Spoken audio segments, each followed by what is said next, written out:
One. So our problem is to find the route using bidirectional BFS or DFS. So objective is to use bidirectional BFS or DFS to solve a navigation problem. Problem statement is represent a city map as a graph where intersections are nodes and roads are edges. So find the shortest path between two locations. So we have to implement bidirectional BFS to minimize the number of nodes explored.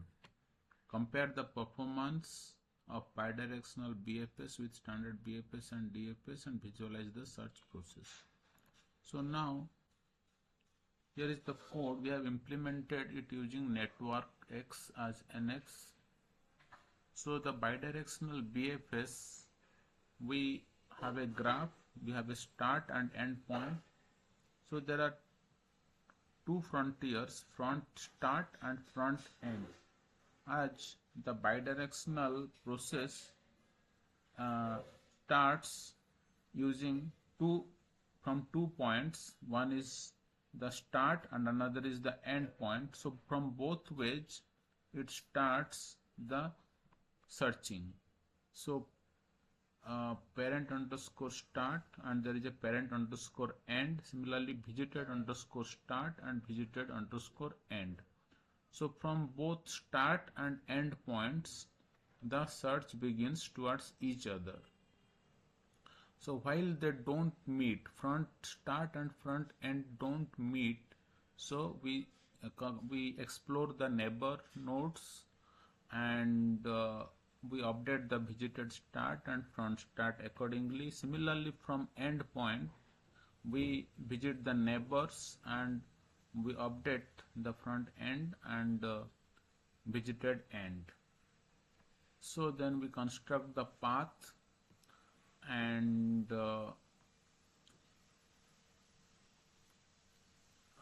we have the bidirectional BFS or DFS. So we know the meeting point where both the front and end meet and then we construct the path. So in BFS, as we have seen already, that we use the queue and we mark the nodes which are visited and then explore the neighbors and correspondingly append the, here we are also including the path. We are keeping track of the next node as well as the path also, so it takes a lot of memory. And in DFS we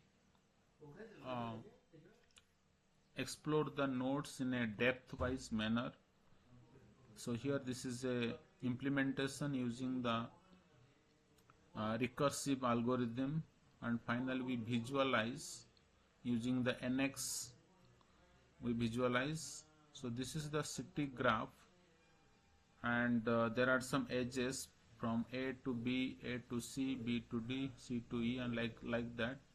We have the start node as A and the end node as G.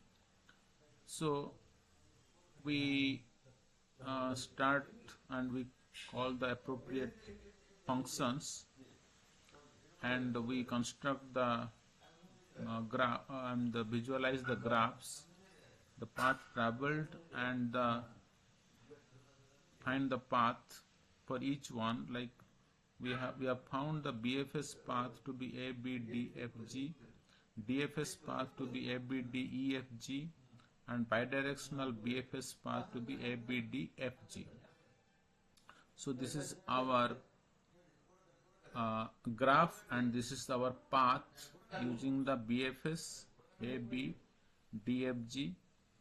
This is our DFS path A, B, D, E, F, G, and this is our bidirectional BFS path, that is A, B, D, F, G.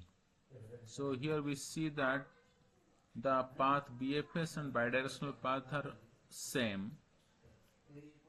Thank you.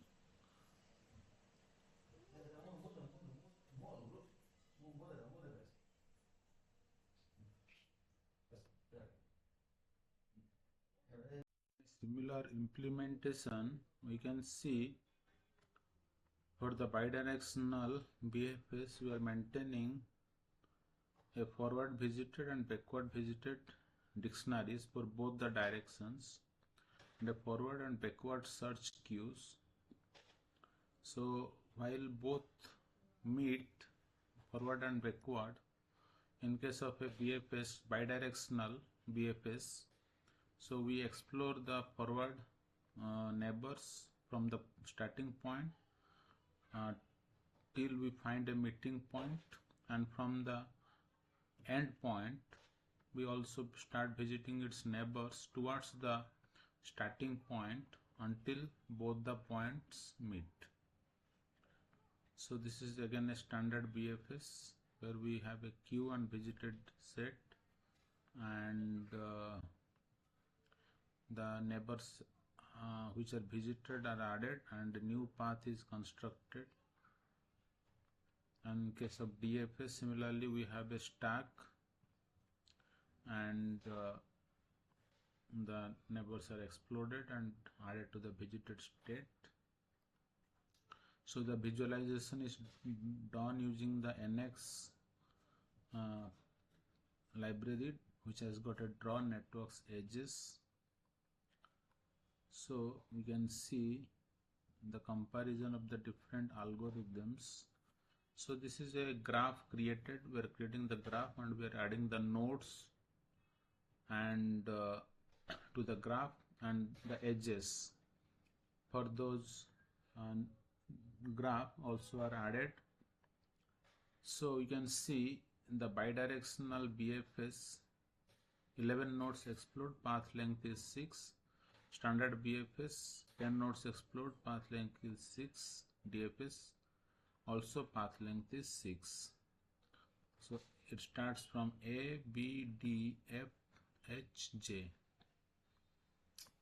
This is the graph, and it starts from A and goes till J.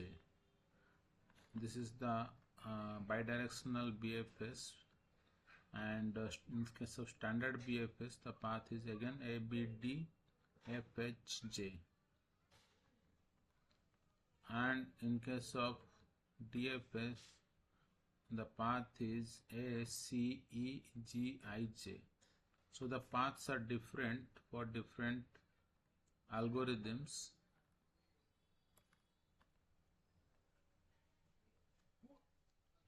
But we can see the path length is 6 for each of these cases.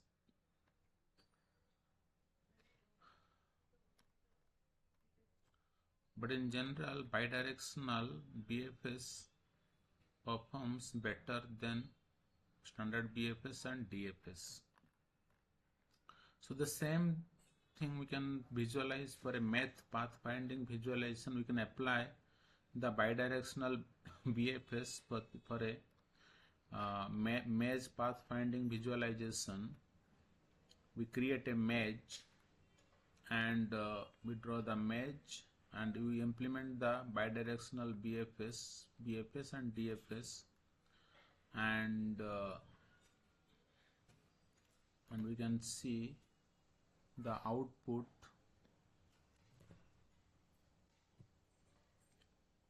So this is our maze that we have created, and if we do a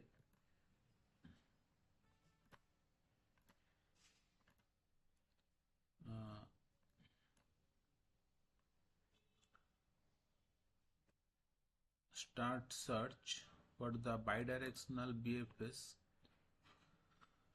so it starts from both the, we can see it starts from, this is the starting point, this is the end point. It starts until they meet each other, and this is the path that we get.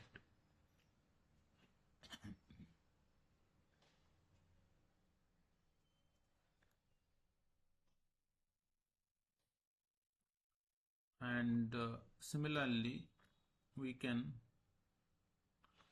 do a standard BFS and do the search where it starts from the starting point, and in a level by level search and it finds the path. This is the path described.